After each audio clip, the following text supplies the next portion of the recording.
Hello, ma'am. Good morning, ma'am. Ano pong gusto niyo pong bilhin? Hello, ma'am. Good morning. Bili naman po ako ng PT. Gusto ko po sana yung branded. Thank you.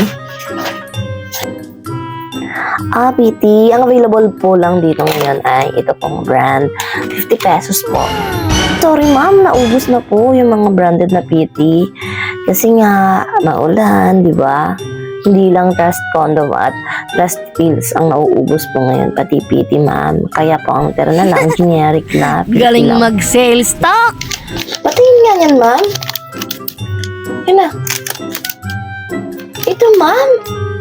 Di ba 25 pesos lang to? Bakit ang mahal naman sa inyo? Naghanap ng branded pero barat ang Ay, bulsa. ganun ba, ma'am? Sige po, sa iba na lang po itry yung sinasabi niyo po, take 25 pesos. Sa amin po kasi 50 pesos po itong PT na ganitong brand.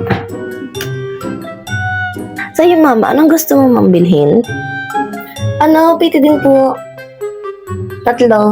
Sa akin 2. Yung isa, sa kanya na lang po. Libre ko na lang sa kanya. Talaga, libre? Sige, hindi ko tatanggihan to. Ito? Isa? Sige, ano lang to. Pakibalot na lang. Wow naman! Thank you. Wow! Thank you, miss. Wow! Ayan, ang arte-arte.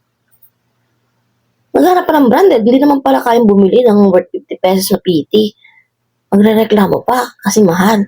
Kung kailangan mo, bilhin mo na. Hindi yung mapagod ka pa sa paghanap, di ba? Ay, naku. Ay, sige sis, lakad na ako ha. Pasensya na, nagiging makasalanan ako ang tabil ng dila ko. Sige na, thank you. Okay, thank you ma'am.